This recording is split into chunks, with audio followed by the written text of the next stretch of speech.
you ever heard this one? Unbound gravel is an eating contest disguised as a bike race. Now that is pretty true. You have to eat to perform. But if it really were like an eating contest, I would do a lot better. You know, going to McDonald's, smashing 4,000 calories in one sitting, that's just another Tuesday to me. But if you are trying to fuel your race with McDoubles and McNuggets, you're not gonna do very well. You need bike-specific food. If you follow pro road racing, you've probably heard about this thing called the carbohydrate revolution. Today's racers, they're going faster than ever because they're intaking more carbs that are more easily absorbed. And that's because cycling-specific nutrition has gotten a lot better. And you can take advantage of this too. Now, before we get into the nutrition products that I'm gonna be using at Unbound Gravel, you can find all of them at theproscloset.com, and you can use this coupon code right here to get $50 off an order of $200 and more, so be sure to check that out. For performance, the recommendation is usually to intake 90 grams to 120 grams of carbohydrates per hour. My personal goal is to intake about 100 grams per hour. Some riders, they can do a lot more. Some, they can do a lot less. A lot of it depends on how well trained your gut is and how hard you're gonna ride. Now, one thing I wanna make absolutely clear before we get into all the nutrition products is that you need to test your nutrition before race day. You can't just show up, grab whatever food you find, stick it in your pockets and expect to do well, because chances are it's not gonna, sit well in your stomach. You might get some gastric distress, gas, nausea, maybe something worse, if you know what I mean. I generally like to start testing my nutrition about a month or two in advance of a race. I'll use it on my hardest training rides, my longest rides that sort of simulate the effort I'm gonna be putting out on race day. And I also try to eat this food regularly during these rides. For me, that means every 30 minutes. Not only does this help you practice eating on the bike, but it helps train your gut to use those carbohydrates and give you energy and digest it so it doesn't make you feel sick on race day. So the first thing I want to talk about is probably what I think is the most important nutrition product that I'm going to use, and that's drink mix. Now, adding a mix to your drink, whether that's an electrolyte mix or a high carbohydrate mix, it's a great way to supplement your carbohydrate intake. It also adds stuff like electrolytes. The drink mix that I've been really liking recently is this Tailwind drink mix. I have Tailwind Endurance Fuel here. There's also a version with caffeine. I've been using this a lot recently. I'm a big fan of Tailwind because it is not based on maltodextrin, like a lot of high carb drink mixes.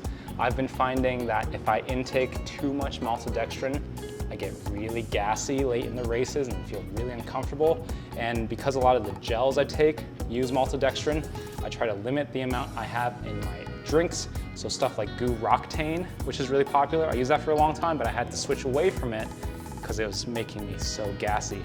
Again, this is something that you only figure out through testing. So now I use Tailwind. It is a dextrose and cane sugar based formula. It actually tastes really good too. I can load about 3 or 4 scoops into a normal size bottle, which is pretty crazy. That's 25 grams of carbs per scoop. So you could get up to 100 grams in a bottle, and it mixes really well. It doesn't get gritty. It actually doesn't get sickly sweet either. It doesn't make your mouth feel all sticky, and it has like a saltiness to it. So it makes it really appealing when you're late in a race and you're struggling to drink and eat. So I'm a big fan of this. There's also this naked unflavored version. And what I'll do sometimes is, sometimes the flavor will be too strong with like 4 scoops. I'll do half and half, 2 scoops of a flavored version, 2 scoops of an unflavored version. I think this is a great addition. Another product I'd suggest trying is Scratch's super high carb drink mix. I've had decent luck with that. It uses clustered dextrin, which is, I think, very similar to maltodextrin, but what I'm probably gonna do is use this at the beginning of the race in my bottles just to get extra fuel. I think drink mix is really useful, especially at the start of races. It's often where it's the most chaotic. So it's hard to eat food when you're in a bunch, sort of jostling, trying to get position. So I like putting drink mix in my bottles and in my hydration pack so I can sort of stay fueled really easily in those opening hours of a race. By the way, on the subject of putting mix in bottles, I like using the biggest bottles possible. So I'm gonna be using these on race day. These are 32-ounce bottles, so they are the biggest bottles that will fit in my frame.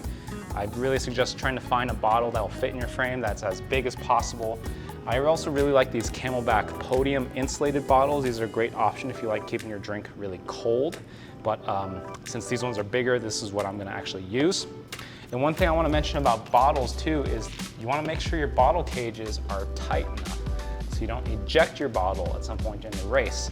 This is something I learned the hard way. In 2022, I lost a bottle between the 2 checkpoints.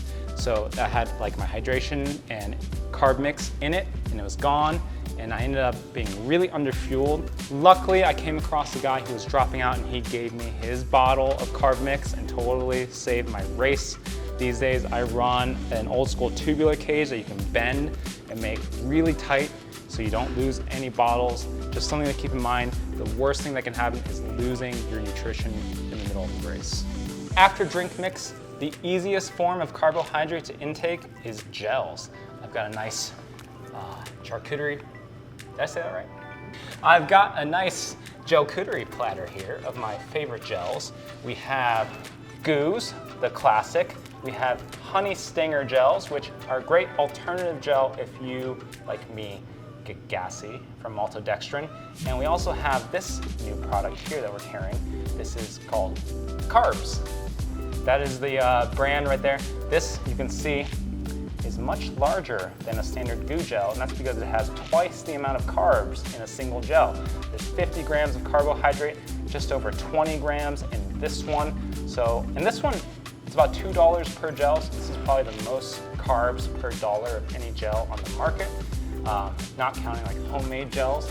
So this is a great option if you just need to be able to slam a lot of carbs in one go. But personally, this Goo salted watermelon is, I think it is the best gel flavor out there. So, and I like gels too because they are super compact. You can fit about 10 more even in a single pocket so that you can stay, if you wanted to, stay fueled on just gels for the entire duration of the race. But a lot of people do find gels to be kind of gross. So maybe a good alternative would be a chew. I actually do mix gels and chews. The two that I really like are these Scratch Labs energy chews. They're like dusted in sugar. They're kind of like candy. They're really good. I also really like these Clif shot blocks. And with these sleeves, what I like doing is actually cutting them in half down the middle. And they're really easy to just pull out of your pocket and just squeeze like 3 blocks into your mouth. 3 blocks is about, let's see, 24 grams of carbohydrate. And this, again, salted watermelon, this is the best flavor, trust me on this. It has that saltiness that makes them really appealing late in a race. Now, shot blocks and gels, the big disadvantage of sport-specific nutrition products like this is they're kind of expensive. It's probably over $1 per sleeve or per gel a lot of times, and when you're eating 100 grams of carbs an hour, that can really add up. So, is there a cheaper alternative to gels and energy chews? Yes, it's called candy. Now, there's a lot of great candy out there, but the one that I really like using is Swedish Fish. It's not crazy sweet, so again, it tastes good late in a race. They also don't end up all gooey in the heat, which is really important to me. And then also, these have the sort of right combination of glucose and fructose for maximum absorption. So they actually are pretty close to what you get out of like a chew like this. There are a lot of other classics that people like: gummy bears, gummy worms, Sour Patch Kids. A lot of the guys here seem to really like Nerds gummy clusters, which, sure, go ahead.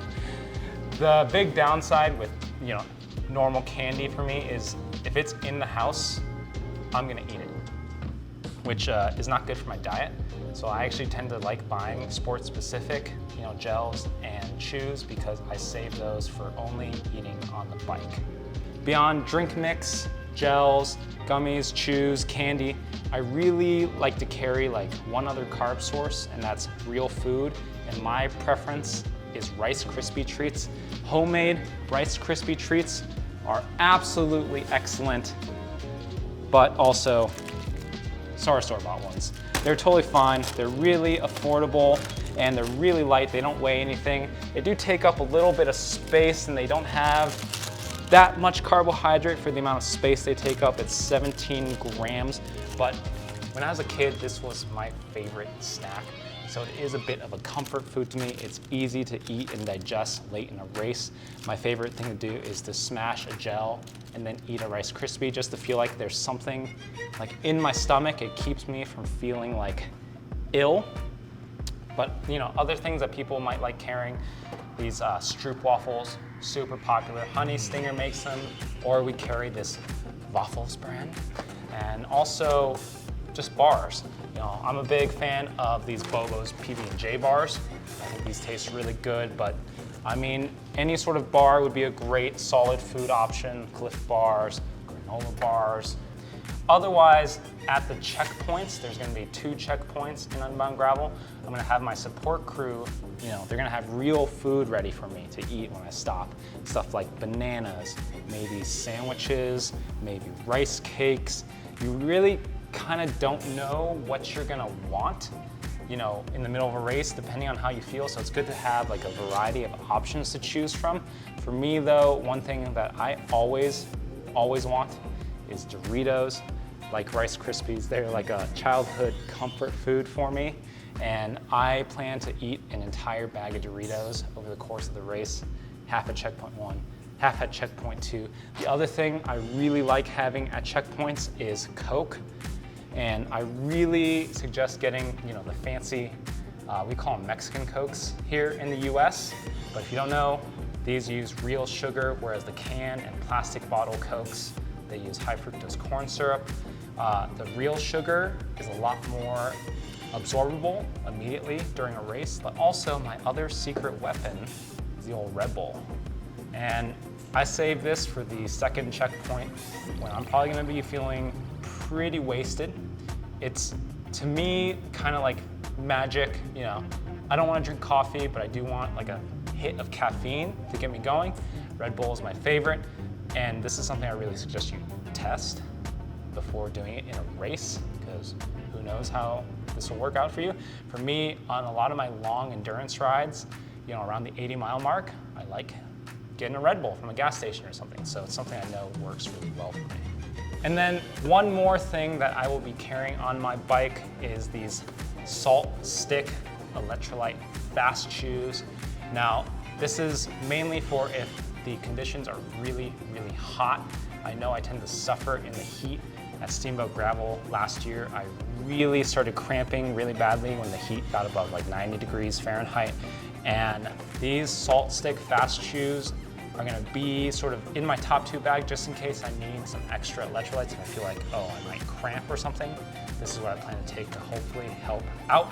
You take, you know, 2 tablets every 15 minutes, 30 minutes, and they're really easy to chew. They taste good too, and maybe it'll help. I'm testing them out right now and we'll find out. Hopefully, this gives you some ideas for how to fuel yourself in your next gravel race. If it all looks kind of like junk food to you, that's because it is. You know, stuff like fiber, protein, fats, it can upset your stomach during a race. So sugars, simple carbs are really what I go for.